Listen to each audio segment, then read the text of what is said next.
অষ্টম শ্রেণীর সকল শিক্ষার্থী বন্ধুকে জানাই আজকের মাল্টিমিডিয়া ক্লাসে সবাইকে স্বাগতম। প্রিয় শিক্ষার্থী বন্ধুরা, আশা করি তোমরা এই মুহূর্তে তোমরা বর্তমান করোনা ভাইরাসের সময় অবশ্যই বাড়িতে আছো এবং সরকার প্রদত্ত সংসদ টেলিভিশনের মাধ্যমে যে ক্লাস হচ্ছে সেই ক্লাসগুলো তোমরা দেখছো এবং পাশাপাশি তোমাদের স্কুলের যে অনলাইন ক্লাস হচ্ছে সেগুলো তোমরা মনোযোগ সহকারে দেখছো এবং সেখান থেকে তোমরা উপকৃত হচ্ছ। তো শিক্ষার্থী বন্ধুরা, আমি আর কথা না বাড়িয়ে চলো আমরা আমাদের যে ক্লাস সেই ক্লাসটায় চলে যাই। আমি মোহাম্মদ হাবিবুর রহমান, সহকারী শিক্ষক, Odali union high school, Paikgachha, Khulna. তো আজকে তোমাদের যে পড়ার বিষয় সেটি হচ্ছে বাংলাদেশের মুক্তিযুদ্ধ। তো শিক্ষার্থী বন্ধুরা, এখানে তোমাদের ষষ্ঠ শ্রেণী যারা রয়েছে তাদের জন্য আজকে আমার এই ক্লাসটি তোমাদের যে অধ্যায় রয়েছে পাঠ, দ্বিতীয় পাঠ তোমাদের যে বাংলাদেশ বিশ্ব পরিচয়, সেই বিশ্ব পরিচয়ে বাংলাদেশের মুক্তিযুদ্ধ দ্বিতীয় পাঠে তোমাদের কিন্তু এটা রয়েছে। তো শিক্ষার্থী বন্ধুরা, এসো আমরা নিচের ছবিগুলো লক্ষ্য করি। দেখো, এখানে একটা ছবি রয়েছে, দুটো ছবি রয়েছে। তোমরা কেউ বলতে পারবে কিসের ছবি এটা?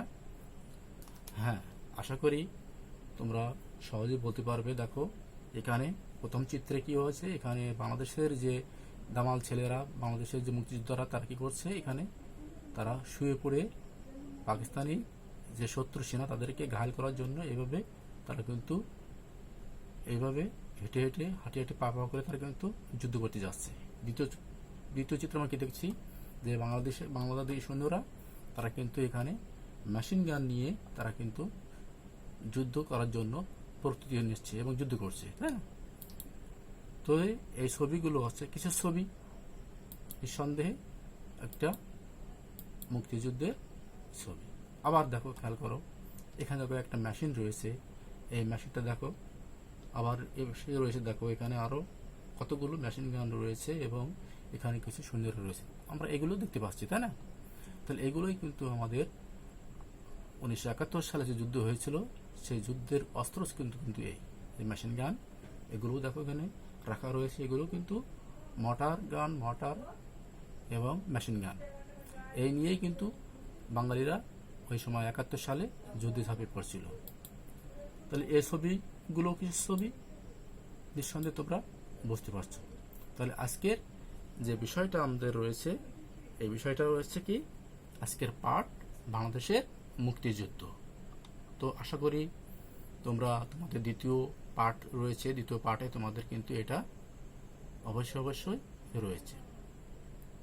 তো শিক্ষার্থী বন্ধুরা, আজকে আমাদের যে পাঠের বিষয়, আমরা এখন পাঠের বিষয় চলে যাব।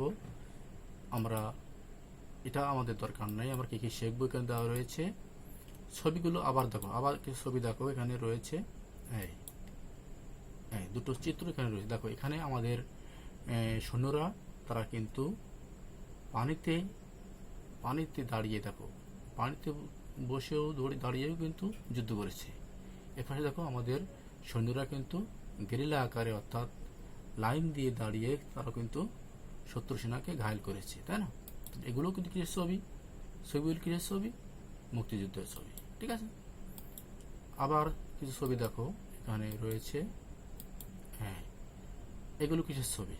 এটা তো নির্বাচন, অর্থাৎ ভোট দিচ্ছে আমাদের প্রাণপ্রিয় নেতা বঙ্গবন্ধু মুজিবুর রহমান। এখানে তিনি ভোট দিচ্ছেন, সেই ভোট 1970 সালে নির্বাচনে ছিল, সেই নির্বাচনের ছবি। এখানে কিসের ছবি তোমরা বলতে পারবে কেউ? আচ্ছা, বলতে পারবে। দেখো, খেয়াল করো, এখানে ছবিগুলো কি ইঙ্গিত বহন করে।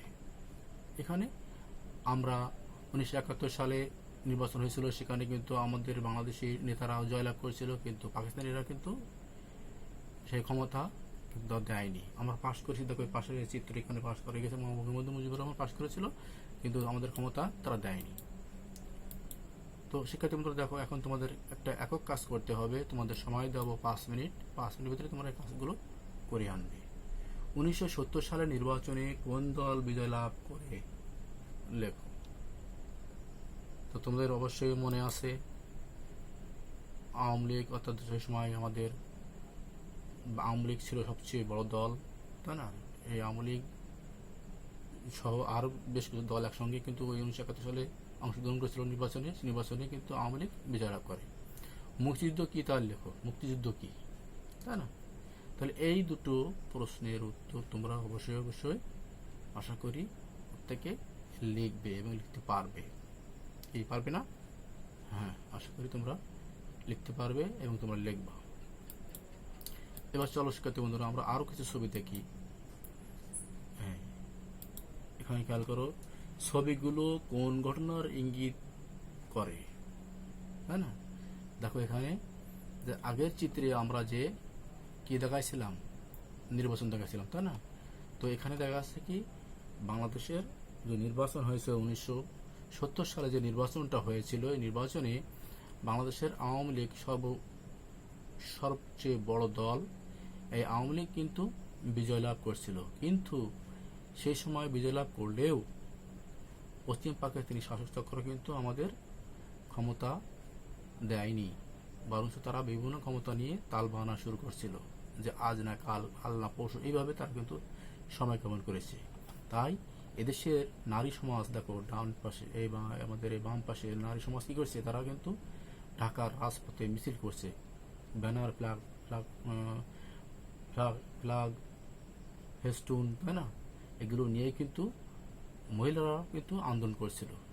ডান পাশে দেখো এখানে 11ই মের শহীদদের নিয়ে 20শে মের শহীদ শোক মিছিল, তাই না? অর্থাৎ ক্ষমতা দেয়নি যে কারণে এদেশের মাপাবন জনসাধারণ সবাই আন্দোলনে ঝাঁপিয়ে পড়ছিল এবং ওই সময় তারা গুলি করে, রাস্তার মিছিলে গুলি করে তারা কিন্তু অনেককে শহীদ করেছিল। তাদের লাশ নিয়ে কিন্তু এখানে এখানে মিছিল হয়েছে এবং মিছিলে গুলি চলেছে, তারই একটা ছবি আমরা এখানে দেখতে পাচ্ছি। তো শিক্ষার্থী বন্ধুরা, আমরা আরো কিছু ছবি দেখি। দেখো এখানে একটা ছেলে, অনেক ছোট একটা ছেলে, তারা কি করছে, সেও কিন্তু দেখো এখানে বড় বড় আন্দোলনে সেও কিন্তু অংশগ্রহণ করছে। অর্থাৎ সেও কি করছে, সে বলছে বাংলাদেশে মুক্তি চায়, তাই না? বাংলাদেশ স্বাধীন হবে, সেও কিন্তু চায়। এরপরে দেখো এখানে রয়েছে বাংলাদেশের মানচিত্র খচিত। তো সে সময় কিন্তু আমরা যখন স্বাধীনতা লাভ করতে পারিনি, সে সময় কিন্তু আমাদের জাতীয় পতাকায় লাল বৃত্তের ভিতরে ছিল আমাদের দেশের মানচিত্র আঁকা ছিল, ঠিক আছে? অর্থাৎ এদেশের সর্বসাধারণ জনগণ কিন্তু তার আন্দোলনের মাধ্যমে প্রথমে কিন্তু এদেশে আমাদের জাতীয় পতাকা উড্ডয়ন করছিল, ঠিক আছে? সেই পতাকা এখানে দেখো, এই পতাকা নিয়ে কিন্তু এখানে মিছিল আসছে ঢাকার রাজপথে, ঠিক আছে? তো শিক্ষার্থী বন্ধুরা, আমরা এবার একটা জুলাই কাজ করব, ঠিক আছে? জুলাই কাজের বিষয়টা আছে কি, অসহযোগ আন্দোলন কি তা ব্যাখ্যা করো। অসহযোগ আন্দোলন কি ব্যাখ্যা করো। সময় আছে 10 মিনিট। 10 মিনিটের ভিতরে এই অসহযোগ আন্দোলনের ব্যাখ্যাটা তোমাদের দিতে হবে। অর্থাৎ অসহযোগ আন্দোলনটা হচ্ছে ঠিক এরকম যে পশ্চিম পাকিস্তানি শাসকরা যখন আমাদের ক্ষমতা, আমরা নির্বাচনে জয়লাভ করার পরেও তারা কিন্তু আমাদের কাছে ক্ষমতা দেয়নি, বরঞ্চ তারা কিন্তু বিভিন্নভাবে তালবাহানা করে তারা ক্ষমতায় ছিল এবং তারা আমাদেরকে আমাদের যে ন্যায্য অধিকার থেকে বঞ্চিত করছিল, তাই না? তাই এদেশের মানুষ সর্বক্ষেত্র থেকে, সর্ব জায়গা থেকে মানুষ কিন্তু তাদের এর বিরুদ্ধে আন্দোলন করছিল। সারা বাংলাদেশ ব্যাপী কিন্তু অসহযোগ আন্দোলন শুরু করে দিল। অর্থাৎ কোনো কিছুই চলবে না, গাড়ি ঘোড়া বন্ধ ছিল, সব কিছু কিন্তু বন্ধ ছিল। সারা দেশের মানুষ একযোগে কিন্তু বঙ্গবন্ধুর আহ্বানে সে সময় সাড়া দিয়ে রাস্তায় বেরিয়ে এসেছিল এবং এই গণ আন্দোলনের ফলেই কিন্তু পাকিস্তানের শাসন কিন্তু তাদের যে ভিত, এটা কিন্তু নড়বড়ে হয়ে গেছিল, ঠিক আছে? তো এই অসহযোগ আন্দোলন সম্পর্কে তোমরা লিখবে, ঠিক আছে? দেখো শিক্ষার্থী বন্ধুরা, এখানে একটা চিত্র রয়েছে আমাদের বঙ্গবন্ধু শেখ মুজিবুর রহমান। অবশ্যই তোমরা বুঝতে পারছো, এখানে দেখো রেস কোর্স ময়দানে 10, তাই না, তৎকালীন সময়ে, তাই না, বিশাল লোকের সমাগম এখানে হয়েছে। এই সমাগমে এই যে 7ই মার্চের ভাষণে বঙ্গবন্ধু কিন্তু কি বলছিলেন, যে আমাদের দাবি মানতে হবে, তাই না? তারপরে তোমরা ঘরে ঘরে দুর্গ গড়ে তোলো, তোমাদের যা কিছু আছে তাই নিয়ে প্রস্তুত থাকো, তাই না? মনে রাখবা, রক্ত যখন দিয়েছি রক্ত আরো দেবো, এদেশের মানুষকে মুক্ত করে ছাড়বো ইনশাল্লাহ। তাই না? তিনি বজ্রকণ্ঠে কিন্তু 7ই মার্চের ভাষণে তিনি এই কথাগুলো বলছিলেন। তার কথার সূত্র ধরেই কিন্তু এদেশের মানুষ কিন্তু মুক্তিযুদ্ধে ঝাঁপিয়ে পড়ছিল। তাহলে এই যে ভাষণটা, এই যে জায়গাটা, তাহলে এটাই কিন্তু আমাদের মনে করিয়ে দেয় যে 7ই মার্চের ভাষণ, অর্থাৎ পৃথিবীর সবচেয়ে শ্রেষ্ঠ ভাষণ 7ই মার্চের ভাষণ। তো শিক্ষার্থী বন্ধুরা, তোমরা দেখতে পাচ্ছ এখানে অনেকগুলো লোক, প্রায় 10 লক্ষ লোকের সমাগম হয়েছিল কিন্তু এই রেসকোর্স ময়দানে। তৎকালীন সময়ে আমাদের দেশের জনসংখ্যা ছিল 7 কোটি, তার ভিতরে 10 লক্ষ লোক কিন্তু এই সমাবেশে যোগদান করছিল। বিভিন্ন দূর দূরান্ত, বিভিন্ন বাংলাদেশের বিভিন্ন প্রান্ত থেকে কিন্তু লোকজন কিন্তু এই যে রেসকোর্স ময়দানে কিন্তু হাজির হয়েছিল বঙ্গবন্ধুকে এক নজরে দেখার জন্য, তার কথা শোনার জন্য। ঠিক আছে, এই সেই ঐতিহাসিক রেসকোর্স ময়দান, যেখানে ভাষণ দিচ্ছেন বঙ্গবন্ধু শেখ মুজিবুর রহমান। ঠিক আছে, তো শিক্ষার্থী বন্ধুরা, আশা করি তোমরা বিষয়গুলো বুঝতে পেরেছ। তো চলো আমরা পরবর্তী ছবিগুলো দেখি। আমরা খেয়াল করো, এই বঙ্গবন্ধু যখন 7ই মার্চের ভাষণ দিলেন, তখন পশ্চিম পাকিস্তানি শাসকদের ভিত কেঁপে উঠছিল। তারা বুঝতে পারছিল এদেশের মানুষকে আর দাবায় রাখা যাবে না। আমরা অন্যায়ভাবে যেভাবে এদেশের মানুষকে হত্যা করছি, যেভাবে মানুষেরকে আমরা হিংস্র দেখছি, এরা একদিন আন্দোলন করবে। হ্যাঁ, তারই বহিঃপ্রকাশ ঘটিয়েছে তারা কি করছে, এদেশের মানুষকে নির্বিচারে বঙ্গবন্ধু সেই 7ই মার্চের ভাষণের মানুষ উদ্বুদ্ধ হয়ে যখন আন্দোলন করবে, সে সময় তারা কি করেছে, তার আগেই 25শে মার্চ কালো রাতের অন্ধকারে তারা কি করেছে, এই অসহায় সাধারণ মানুষের গুলি করে মেরেছে। ঠিক আছে, এই রিক্সাওয়ালা, তারা রিক্সা যাত্রী, দেখো এখানে সব লুটিয়ে পড়েছে। তারপরে ট্যাঙ্ক নিয়ে তারা কিন্তু আক্রমণ করছে, পাকিস্তানিরা ট্যাঙ্ক নিয়ে আক্রমণ করেছে। তাদের ট্যাঙ্কের আঘাতে অনেক জায়গা লন্ডভন্ড হয়ে গেছে এবং প্রচুর লোকের আত্মহনন হয়েছে, মারা গেছে। ঠিক আছে, তারই চিত্র কিন্তু এখানে দেওয়া রয়েছে। আমরা আরো দেখি, এখানে দেখো তৎকালীন যে ইংরেজি যে দৈনিকগুলো আছে, তারা খবর ছাপিয়েছে। এখানে দেখো তারা সেই 25শে মার্চ কালো রাতে তারা কিন্তু মেরে এদেশের মানুষকে, দেখো এখানে তাদের হাড়গুলো, অর্থাৎ এখানে বদ্ধভূমিতে তারা কিন্তু তাকে হত্যা করে এখানে মাটি চাপা দিয়ে রেখে গেছে। ঠিক আছে, তো এইভাবে তারা কিন্তু নৃশংসভাবে দেশের মানুষের উপরে কি করছে, অত্যাচার করছে এবং দেশের মানুষকে নির্বিচারে গুলি করে মেরে তারা এভাবে মাটি চাপা দিয়ে রাখছে। তারই একটি চিত্র কিন্তু এখানে দেওয়া রয়েছে। এসবই কিন্তু 71 সালের যে যুদ্ধ হয়েছিল সেই যুদ্ধেরই চিত্র কিন্তু এখানে। ঠিক আছে, তো এখন তোমাদের দলগত কাজ তোমাদের দেখো লেখা আছে এখানে, বঙ্গবন্ধু শেখ মুজিবুর রহমানের 7ই মার্চের ভাষণের বৈশিষ্ট্য লেখো। অর্থাৎ তিনি 7ই মার্চের যে ভাষণ দিয়েছিলেন, এই ভাষণের বৈশিষ্ট্যগুলো আসলে কি ছিল, তার যে কথার গুলো কি ছিল। তারপরে দ্বিতীয় প্রশ্ন আছে 7ই মার্চের ভাষণের গুরুত্ব ও প্রতিক্রিয়া লেখো। তার যে ভাষণের গুরুত্ব, তার যে ভাষণের বিভিন্ন দিক, এইগুলো নিয়েই হচ্ছে 7ই মার্চের ভাষণের গুরুত্ব। এটা তোমাদের এগুলো লিখতে হবে। ঠিক আছে, সময় আছে 18 মিনিট সময়। তোমরা এই 18 মিনিটের ভিতরে এই কাজটা, দলগত কাজটা তোমরা অবশ্যই দল করে এটা করবে। ঠিক আছে, তো আশা করি শিক্ষার্থী বন্ধুরা তোমরা কাজটা করে ফেলবে। এবার দেখো মূল্যায়নের আমরা একটা পর্ব রেখেছি এখানে। 1970 সালের নির্বাচনে কারা বিজয়ী হয়? 1970 সালের নির্বাচনে কারা বিজয়ী হয়? কত তারিখে জাতীয় ও প্রাদেশিক পরিষদের সদস্যদের শপথ গ্রহণ করেন? কত তারিখে? ঠিক আছে, তারপরে আছে 1971 সালে কত তারিখে আওয়ামী লীগ হরতালের ডাক দেয়? ঠিক আছে, তারপরে প্রশ্ন হচ্ছে কত তারিখে সর্বপ্রথম জাতীয় পতাকা উত্তোলিত হয়? ঠিক আছে, 7ই মার্চের ভাষণ কে দেন? তাহলে এই সময় হচ্ছে তোমাদের 5 মিনিট।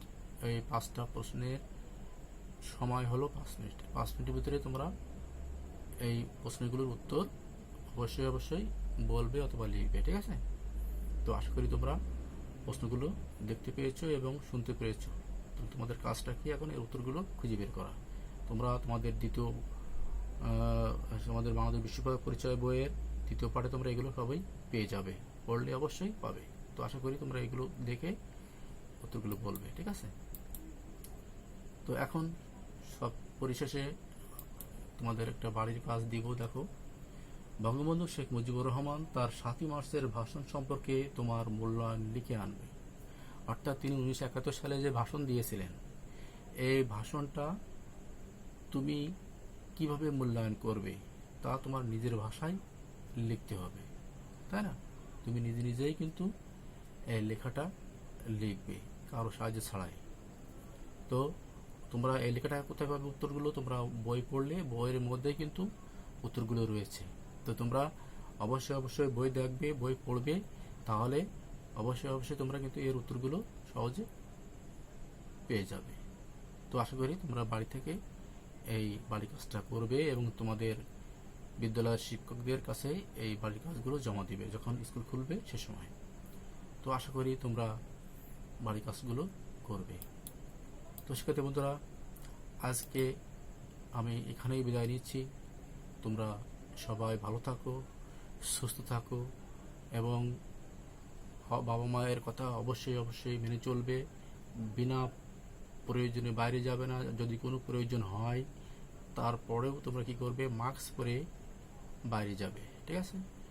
সবাই ভালো থাকো, সবাইকে শুভকামনা।